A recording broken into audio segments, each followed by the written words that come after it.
ونصلي ونسلم على رسوله الكريم أما بعد فأعوذ بالله من الشيطان الرجيم بسم الله الرحمن الرحيم ألف لام ميم الله لا إله إلا هو الحي القيوم صدق الله مولانا العظيم اللهم صل على سيدنا ومولانا محمد وعلى آله وأصحابه وبارك وسلم۔ سورہ آل عمران 20 رکوعات اور 200 آیات پر مشتمل ہے۔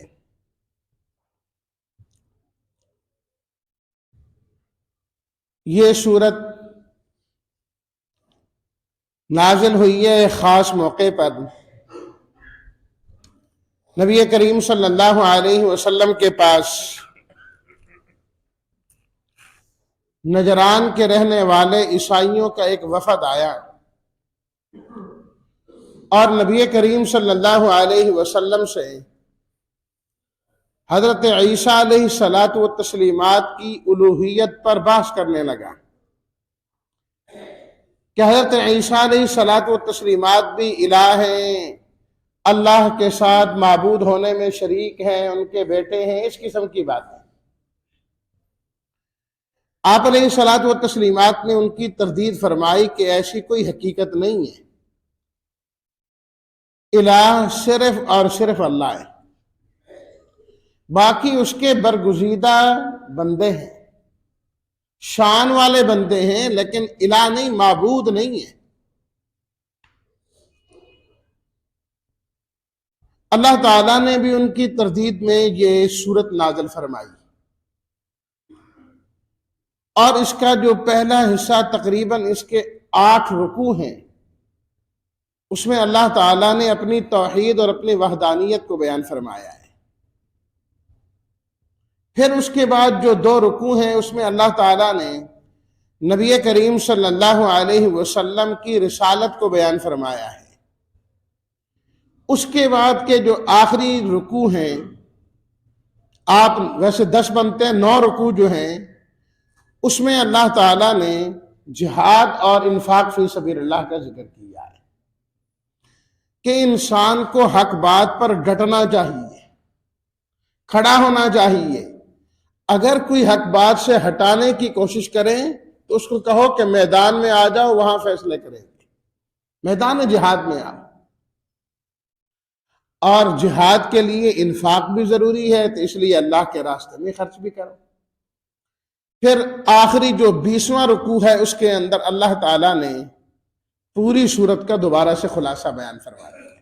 جتنے مضامین بیان ہوئے تھے نا پوری سورت میں، اللہ نے بڑے اختصار کے ساتھ ان سارے مضامین کو آخری رکوع میں پھر بیان فرما دیا ہے۔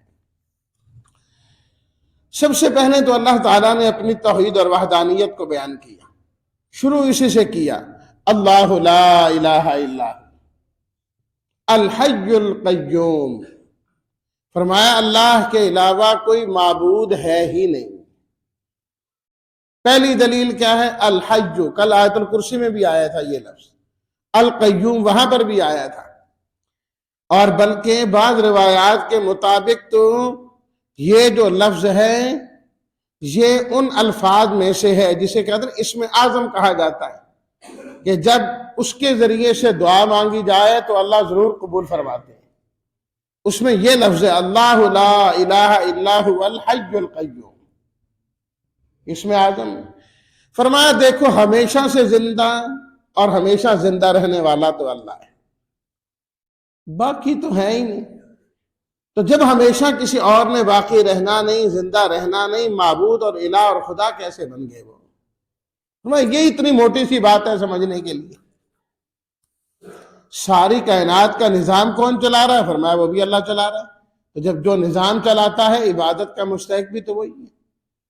فرمایا کہ قرآن میں، تورات میں، انجیل میں، ساری جگہ اللہ تعالیٰ نے یہی چیز بیان کی توحید کے بارے میں کہ سجدے اور عبادت کے قابل صرف اللہ ہے۔ جی حضرت عیسیٰ علیہ الصلوۃ والتسلیمات کے بارے میں کہیں روح اللہ، کلمت اللہ، اس قسم کے الفاظ تو آتے ہیں نا۔ فرمایا کہ قرآن مجید کو جو واضح آیات ہیں نا ان کو لو نا۔ جب اللہ خود فرما رہے کہ میرے علاوہ معبود کوئی نہیں تو تم اس چیز کو کیوں نہیں لیتے؟ ان الفاظ کو لے کر کیوں آتے ہو جن کا معنی خود بھی تمہیں معلوم نہیں ہے؟ قرآن مجید کی بعض آیات تو وہ ہیں جن کا معنی بتلایا ہی نہیں گیا، سورۃ الف لام میم سے شروع ہوتی، معنی مفہوم نہیں بتایا گیا۔ بعض الفاظ وہ ہیں جن کا معنی تو معلوم ہے، مفہوم معلوم نہیں ہے، جس طرح اللہ تعالیٰ اس کا معنی اور مفہوم دے۔ فرمایا راسخ فی العلم لوگوں کا کام یہ ہے جو آیات اللہ کی طرف سے آ جائیں ان کو مانے، سمجھ میں آئے تب بھی مانے، نہ سمجھ میں آئے تب بھی مانے، اور اللہ سے دعا کریں ربنا لا تزغ قلوبنا بعد اذ ہدیتنا وہب لنا من لدنک رحمہ انک انت الوہاب۔ اے اللہ، آپ نے جب ہمیں ہدایت عطا فرما دی ہے تو ہمیں ہدایت پر قائم دائم رکھنا، ہمارے دلوں کو ٹیڑھا نہ کرنا، ٹیڑھا نہ کرنا ہمارے دلوں کو۔ یا اللہ وَهَبْ لَنَا مِن لَّدُنْكَ رَحْمَةً، اپنی جانب سے ہمیں رحمت عطا فرما، کیونکہ آپ کی رحمت سے ہی ہمیں ہدایت ملی ہے، اور آپ کی رحمت کی وجہ سے ہی ہم ہدایت پر قائم اور دائم رہے۔ اِنَّكَ أَنْتَ الْوَهَّابُ، اے اللہ سب چیزیں عطا کرنے والا تو تو ہی ہے، تو جب سب کچھ تو ہی عطا کرتا ہے ہم آپ سے آپ کی رحمت مانگتے ہیں، رحمت کا سوال کرتے ہیں۔ اور اللہ تعالیٰ خود قرآن مجید سورہ النساء کے اندر فرمایا، کل آئے گا وَاسْأَلُوا اللَّهَ مِن فَضْلِهِ، لوگوں اللہ سے اللہ کا فضل مانگا کرو، اللہ سے اللہ کی رحمت مانگا کرو۔ تو یہاں پر بھی ہے وَهَبْ لَنَا مِن لَّدُنْكَ رَحْمَةً، اے اللہ ہمیں اپنی رحمت عطا فرما دے۔ شہد اللہ انہ لا الہ الا ہو، اللہ تعالیٰ فرماتے ہیں میں خود گواہی دیتا ہوں اس بات کی کہ میرے علاوہ کوئی اور معبود کوئی نہیں، میرے فرشتے بھی اس چیز کی گواہی دیتے ہیں۔ فرمایا علم والے جو انصاف پر قائم ہیں وہ بھی یہی گواہی دیتے ہیں کہ اللہ کے علاوہ کوئی معبود نہیں۔ قل اللہم مالک الملک تؤتی الملک من تشاء وتنزع الملک ممن تشاء، فرمایا حکومت اللہ کے قبضے میں ہے، اللہ تعالیٰ جسے چاہتا ہے دے دیتا ہے، جس سے چاہتا ہے چھین لیتا ہے۔ وَتُعِزُّ مَن تَشَاءُ وَتُذِلُّ مَن تَشَاءُ، اللہ تعالیٰ جسے چاہتا ہے عزتیں عطا فرماتا ہے، جسے چاہتا ہے اللہ تعالیٰ بیٹھے بٹھائے رسوا کر دیتا ہے۔ دیکھیے حکومت کا تذکرہ اللہ نے الگ کیا، تُؤْتِي الْمُلْكَ مَن تَشَاءُ وَتَنزِعُ الْمُلْكَ مِمَّن تَشَاءُ، عزت کا ذکر اللہ نے الگ کیا، وَتُعِزُّ مَن تَشَاءُ وَتُذِلُّ مَن تَشَاءُ۔ معلوم ہوا عزتیں حکومت کے ساتھ نہیں ہیں، اللہ بے عزت کرنا چاہے، ذلیل کرنا چاہے تو کرسی پر بٹھا کر بھی ذلیل کر دیتا ہے، اور اللہ جس کو عزت دینا چاہے زمین پر بیٹھے شخص کو بھی اللہ عزتیں نصیب فرما دیتے۔ عزتیں اللہ کے قبضے میں۔ وَتُعِزُّ مَن تَشَاءُ وَتُذِلُّ مَن تَشَاءُ بِيَدِكَ الْخَيْرُ إِنَّكَ عَلَىٰ كُلِّ شَيْءٍ قَدِيرٌ تُولِجُ اللَّيْلَ فِي النَّهَارِ وَتُولِجُ النَّهَارَ فِي اللَّيْلِ وَتُخْرِجُ الْحَيَّ مِنَ الْمَيِّتِ وَتُخْرِجُ الْمَيِّتَ مِنَ الْحَيِّ، رات کے بعد دن، دن کے بعد رات، رات کو بڑا کر کے دن کو چھوٹا، دن کو بڑا کر کے رات کو چھوٹا کرنا، یہ میرے رب کا کام ہے۔ فرمایا زندہ سے مردہ، مردہ سے زندہ نکالنا میرے رب کا کام ہے۔ گٹھلی سے درخت، پھر درخت سے پھر گٹھلی، مرغی سے انڈا، انڈے سے پھر جو ہے نا چوزا، اور پھر مرغی مرغا، کافر سے مومن، مومن سے کافر، یہ سب پیدا کرتا ہے ایک اللہ رب العزت۔ فرمایا یہ اسی کا اختیار ہے، اس لیے جب یہ سب اختیار اسی کے پاس ہیں تو اپنی دعائیں اسی سے مانگا کرو، حاجتیں اسی سے مانگا کرو، کسی اور سے مانگنے کی ضرورت نہیں۔ فرمایا جن انبیاء کے تم نام لیتے ہو، حضرت عیسیٰ علیہ السلام کا نام لیتے ہو، باقیوں کا، ان کا اپنا عقیدہ یہ تھا کہ دینے والی ذات اللہ کی ہے، دینے والی ذات اللہ کی. اللہ نے حضرت مریم کا ذکر کیا جو حضرت عیسیٰ علیہ الصلوۃ والتسلیمات کی والدہ ہیں. لمبا واقعہ ہے، صرف اشارہ کرتا ہوں. ان کی والدہ نے دعا مانگی، یا اللہ ایسی اولاد دے جو بیت المقدس کی خدمت کے لیے ہو، یعنی بیٹا دے. اللہ نے بیٹی دے دی. بڑی پریشان ہوئی کہ میں نے تو بیٹا مانگا تھا. اللہ نے کہا گھبراتے ہی کیوں ہو، جو بیٹا تم مانگ رہی تھی نا وہ اس شان کا نہیں ہے جس شان کی بیٹی ہم نے آپ کو عطا فرمائی ہے. بعض بیٹیاں بہت شان والی ہوتی ہیں، بیٹے بھی ان کی شان کو نہیں پہنچتے. اس لیے اللہ جن کو بیٹی دے گھبرانا نہیں چاہیے. قصہ مختصر، منت مانی تھی بیت المقدس کی خدمت کے لیے وقف کروں گی. ان کے خالو حضرت زکریا علیہ السلام ان کے حوالے کر دیا گیا. جی ہم نے تو منت مانی. انہوں نے کہا بالکل ٹھیک ہے. ان کے ہاں تو اولاد نہیں تھی پہلے بھی. خالہ نے کہا میں تو لے کے جاؤں گی. حضرت زکریا بیت المقدس کے امام تھے اس وقت نبی بھی تھے اور بیت المقدس کے امام بھی تھے. حضرت مریم ان کے گھر پہنچ گئی. اب حضرت مریم جب بڑی ہوئی تو ان کو دیکھا گیا کہ بغیر موسم کے پھل کھا رہی ہوتی تھی. ایسا پھل جو موسم کا بھی نہیں ہے، مل بھی نہیں رہا. ان کو دیکھا جاتا کہ کمرے میں وہ پھل کھا رہی ہوتی تھی. حضرت زکریا نے پوچھا یا مریم انا لک ھذا، اے مریم یہ پھل کہاں سے آتا ہے، کہاں سے آپ کو مل جاتا ہے، یہ تو ہے ہی نہیں بازار میں، ہم نے آپ کو لا کے دیا نہیں، کہاں سے ملا؟ قالت ہوا من عند اللہ، کہنے لگی یہ پھل مجھے براہ راست اللہ کی طرف سے ملتا ہے. اللہ دیتے ہیں تو دینے والا کون ہے؟ اللہ ہے. ان اللہ یرزق من یشاء بغیر حساب. حضرت زکریا علیہ السلام کا ذہن فوراً پلٹا اس بات کی طرف، میں بوڑھا ہو گیا ہوں، میری بیوی بانج ہے، دونوں عمر رسیدہ ہیں، لیکن جو رب حضرت مریم کو بے موسم پھل دے سکتا ہے اور دیتا ہے، وہ اولاد کی عمر کے بغیر مجھے اولاد بھی دے سکتا ہے.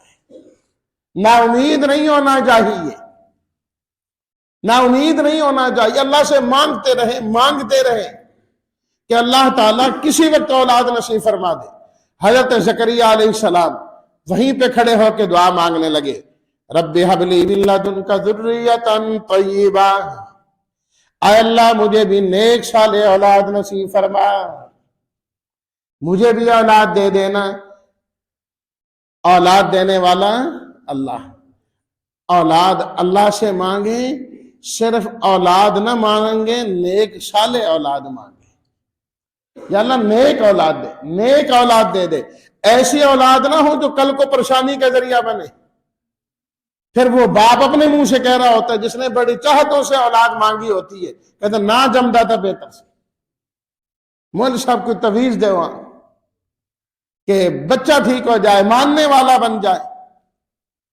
ارے جب ضرورت تھی اس وقت تو آپ متوجہ ہی نہیں. پیدا ہوا تو غیر اللہ کے نام کی دیگیں بانٹتے رہے. نام رکھنے کی باری آئی تو وہ نام رکھے جو نہ قرآن میں ہے نہ سنت میں ہے. کہتے ہیں خالہ کہتی ہے یہ نام رکھو، پھپھو کہتی ہے یہ نام رکھو. مولوی صاحب کوئی ایسا نام بتا دو جو کسی کا بھی نہ ہو، آج تک ہوا ہی نہ ہو، یا کم از کم اس معاشرے میں نہ ہو. کہ تمہیں سارے نام ہی ہیں، ابلیس ہے، ابو جہل ہے، ایسے نام ہے جو کسی کے نہیں، باقی تو سارے ہیں اس زمانے میں. یہ کیا بات ہوئی؟ یہ کہو کسی نیک آدمی کا نام بتاؤ، نیکوں کا نام میں رکھے. کہتے وہ نام بتاؤ جو کسی کا نہ ہو، یعنی نیک کا بھی نہ ہو. پھر لا حول ولا قوت الا باللہ. پھر جب تربیت کی باری آئی تو تربیت نہیں کی، نماز کی باری آئی نماز کی ترغیب نہیں دی. اب اس نے فرما برداری تو نہیں کرنی تھی، جو کہ آپ نے بویا تھا آج وہی سامنے آیا ہے. تو ہمیشہ رب سے نیک اولاد مانگی، صالح. اللہ نے دعا قبول کر لی، قبول کر لی. فرمایا ٹھیک ہے زکریا آپ کو بیٹا بھی دیں گے، یحییٰ اس کا نام ہوگا، آپ بھی اللہ کے پیغمبر ہیں وہ بھی اللہ کے پیغمبر ہوں گے. اور بتائیں جی میں بوڑھا، بیوی بان، فرمایا جو جوانوں کو اولاد دے سکتا ہے وہ بوڑھوں کو بھی دے سکتا ہے، آپ کو بھی اولاد ملے گی۔ تو فرمایا حضرت زکریا علیہ السلام کا عقیدہ یہ ہے کہ اولاد دینے والا اللہ ہے، اس سے مانگنا چاہیے۔ خود حضرت عیسیٰ علیہ السلام کا اللہ نے حوالہ دیا، پرندوں کی شکل بناتے، پھونک مارتے پرندہ ہو جاتا، اللہ اکبر۔ مادر زاد نابینا کے چہرے پہ ہاتھ پھیرتے بینا ہو جاتا، مردے کو کہتے حکم دیتے زندہ ہو جاتا، اور ساتھ وہ کہتے تھے لوگوں یہ میرا کمال نہیں ہے، پرندے کی شکل بنانا میرا کام ہے، حقیقت میں پرندہ بنتا ہے باذن اللہ، اللہ کے حکم سے۔ نابینا کے چہرے پر ہاتھ میں پھیرتا ہوں، بینا اسے اللہ کر دیا کرتے ہیں، میں نہیں کرتا، یہ اللہ کے سب کمالات ہیں، اللہ اکبر۔ پھر اللہ تعالیٰ نے حضرت عیسیٰ علیہ السلام کے الہ ہونے کی نفی کی، وہ الہ اور معبود نہیں ہے۔ فرمایا دیکھو اللہ تعالی تمام انسانوں کی شکلیں بناتے ہیں انسان کی ماں کے پیٹ کے اندر، ہر بچہ جو پیٹ میں ہوتا ہے اس کی شکل کون بناتا ہے؟ اللہ تعالی۔ اس کے پاس شکلوں کے کتنے خزانے، لاکھوں اور کروڑوں انسان آپ جمع کر لیں، ایک کی شکل دوسرے کے ساتھ نہیں ملتی، کچھ مشابہت ہوگی باقی نہیں ہوگی۔ تو جو اللہ انسان کو اتنی خوبصورت شکل عطا فرماتا ہے، اور وہ بھی 3 اندھیروں کے اندر، ماں کے پیٹ میں، اللہ اکبر، رحم مادر میں، جھلی میں، اندھیرے میں تو کسی کو کچھ نظر نہیں آتا، اللہ نے انسان کو بنایا، انسانی شکل کو بنایا، اور اس کے اندر اللہ نے رنگ بھرے، آنکھ بنائی رنگ بھرا، ہڈیاں بنائی اس کا اور رنگ رکھا، خون کا اور رنگ رکھا، جگر کا اور رنگ رکھا، تلی کا اور رنگ رکھا۔ ایسا نہیں ہوا کہ ادھر کا رنگ ادھر چلا گیا۔ فرمایا یہ سارا کچھ اللہ تعالیٰ کہاں کر رہے ہوتے ہیں؟ رحم مادر میں، جہاں کسی کو نظر بھی کچھ نہیں آ رہا ہوتا۔ تو جو رحم مادر میں شکلیں بناتا ہے، مانو لا الہ الا ہو، اس کے علاوہ کوئی معبود نہیں ہے۔ حضرت عیسیٰ تو حضرت مریم کے پیٹ میں رہ کے آئے ہیں، ان کی شکل بھی کس نے بنائی؟ اللہ نے۔ جو شکلیں عطا کرتا ہے معبود برحق بھی وہی۔ عیسائی کہنے لگے بات یہ ہے، آپ حضرت عیسیٰ علیہ السلام کو الہ کیوں نہیں مانتے؟ وہ تو الہ ہیں، کیوں؟ فرمایا کہنے لگے وہ کہ آپ حضرت عیسیٰ کے والد کا نام بتاؤ، حضرت عیسیٰ کے والد کا نام بتاؤ۔ اللہ تعالیٰ نے بغیر باپ کے پیدا کیا حضرت عیسیٰ علیہ السلام کو، والد تو کوئی نہیں، والدہ ہی ہے۔ یہ تو اللہ کی قدرت ہے نا، اللہ نے اپنی قدرت دکھائی، جی باپ تو کوئی نہیں۔ تو کہنے لگے یہی تو دلیل ہے نا کہ وہ الہ اور معبود ہے۔ اگر ان کا کوئی باپ ہوتا تو سب کو پتا ہوتا، جب باپ نہیں تو یہ ان کے الہ ہونے کی نفی ہے۔ اللہ نے ان کے رد میں جو دلیل دی کمال ہی دی۔ فرمایا ان مثل عیسیٰ عند اللہ کمثل آدم خلقہ من تراب ثم قال له کن فیکون۔ تم کہتے ہو حضرت عیسیٰ علیہ السلام اس لیے خدا ہیں، معبود ہیں، ان کا والد کوئی نہیں۔ اللہ نے فرمایا حضرت آدم تو وہ ہیں جن کا والد بھی کوئی نہیں، جن کی والدہ بھی کوئی نہیں، دونوں نہیں ہیں۔ تم حضرت آدم کے والد کا نام بتاؤ، ان کی والدہ کا نام بتاؤ، کوئی نہیں۔ خلقہ من تراب، اللہ نے براہ راست مٹی سے پیدا کیا۔ اگر معبود ہونا ہوتا تو حضرت آدم علیہ السلام بڑے معبود ہوتے، کہ جن کا باپ بھی کوئی نہیں، جن کی ماں بھی کوئی نہیں، جس کا ماں باپ نہ ہو، جب وہ خدا الہ اور معبود نہیں ہو سکتا، حضرت عیسیٰ جن کے والد نہیں وہ بھی خدا نہیں ہو سکتے، وہ بھی نہیں ہو سکتے۔ اللہ اکبر، اللہ تیرے سمجھانے پر بھی قربان جائے۔ اللہ اکبر، جب اللہ کی توحید کی بات آ جائے، اللہ اس انداز سے سمجھاتے ہیں، دنیا کا نکما سے نکما انسان بھی سمجھ جاتا ہے، بشرطے کے سمجھنے والا، اس میں انابت ہو، تعلق ہو۔ اللہ اکبر، اس طرح اللہ نے اپنی توحید کو بیان کیا۔ پھر نبی کریم صلی اللہ علیہ وسلم کی رسالت، قُلْ إِن كُنتُمْ تُحِبُّونَ اللَّهَ فَاتَّبِعُونِي يُحْبِبْكُمُ اللَّهُ، اے لوگو اگر تمہیں اللہ سے محبت ہے تو پھر ہمارے نبی کی اتباع کرنا پڑے گی۔ کیوں؟ فرمایا یہ صرف پیغمبر ہی نہیں ہیں، پیغمبروں کے بھی امام ہیں۔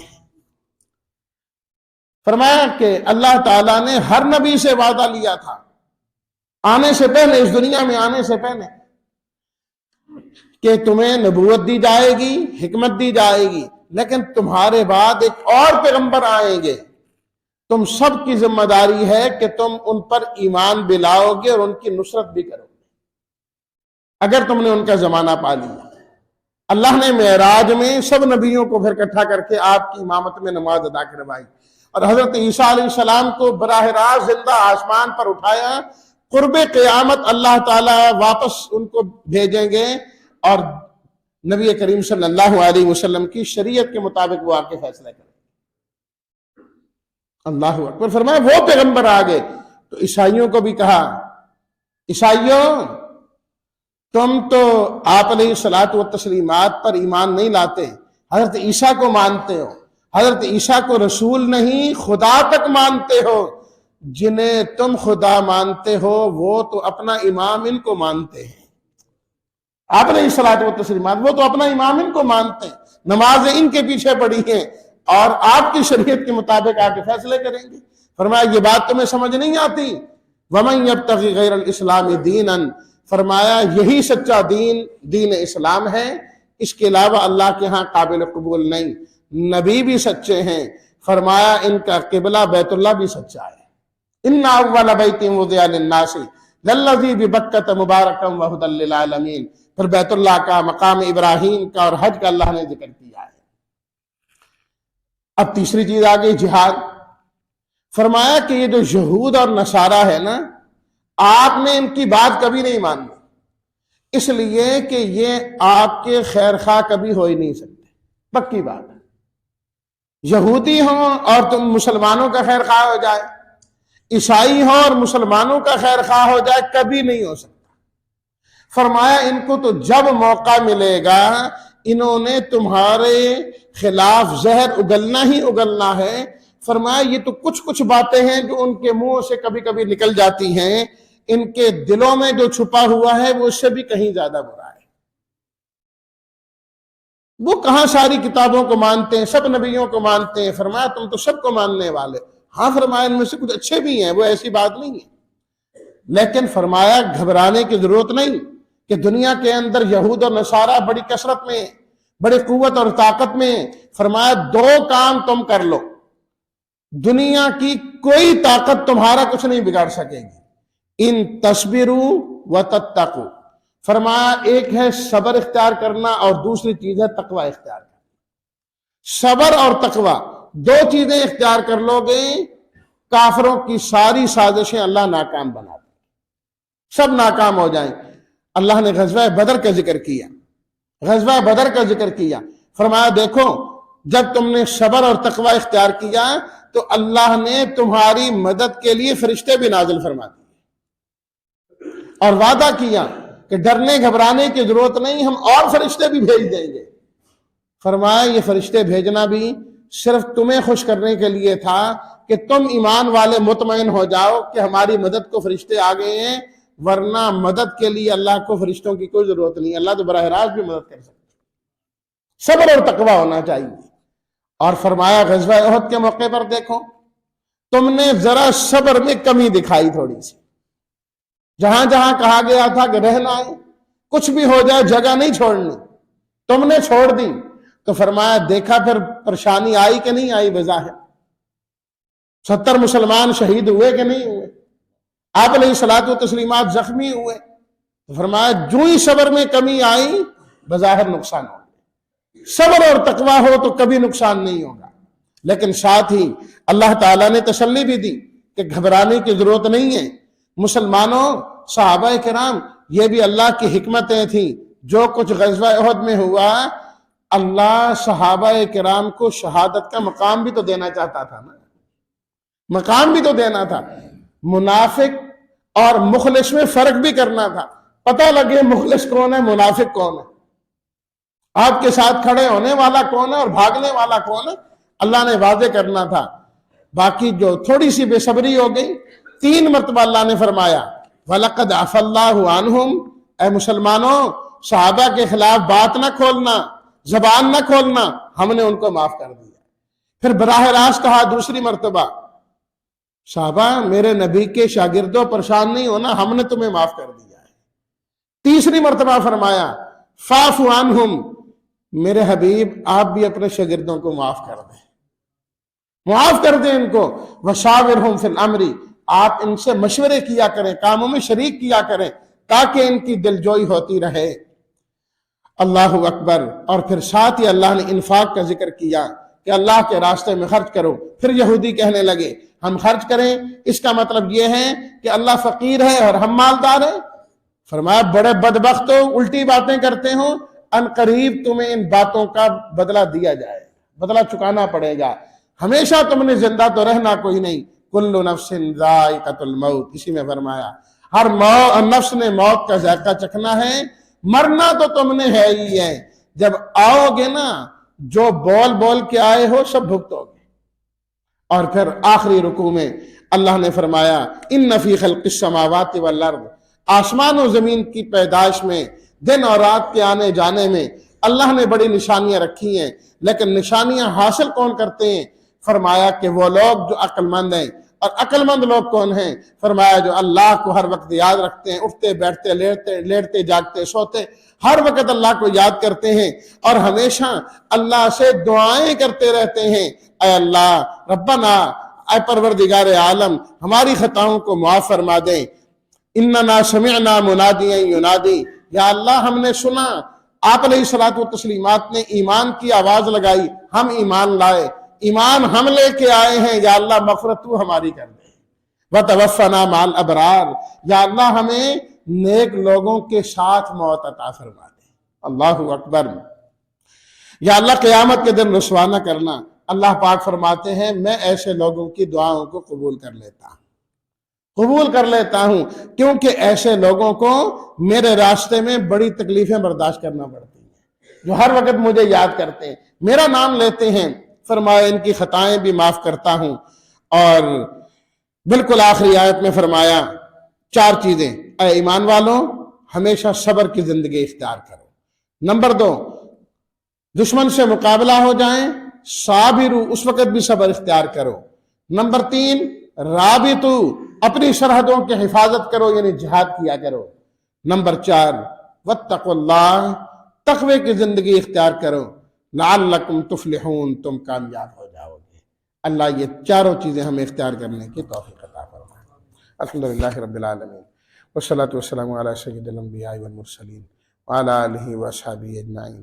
یا اللہ ہم سب کو قرآنی عقیدہ نصیب فرما، قرآنی زندگی نصیب فرما، اپنے اعمال سنت کے مطابق کرنے والا بنا۔ یا اللہ اپنی اور اپنے حبیب صلی اللہ علیہ وسلم کی سچی محبت نصیب فرما، آپ کی محبت کے نتیجے میں آپ کی اطاعت آسان فرما، اور اطاعت کے نتیجے میں قیامت کے دن یا اللہ آپ کی سفارش اور شفاعت نصیب فرما۔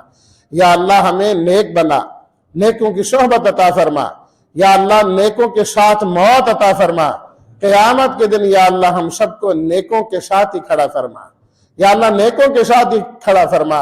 اے اللہ اپنے فضل سے اور اپنے کرم سے ہم سب کو جنت میں بلا حساب کتاب داخل فرما۔ وصلی اللہ تعالی علی خیر خلقہ محمد وآلہ واصحابہ اجمعین برحمتک یا ارحم الراحمین۔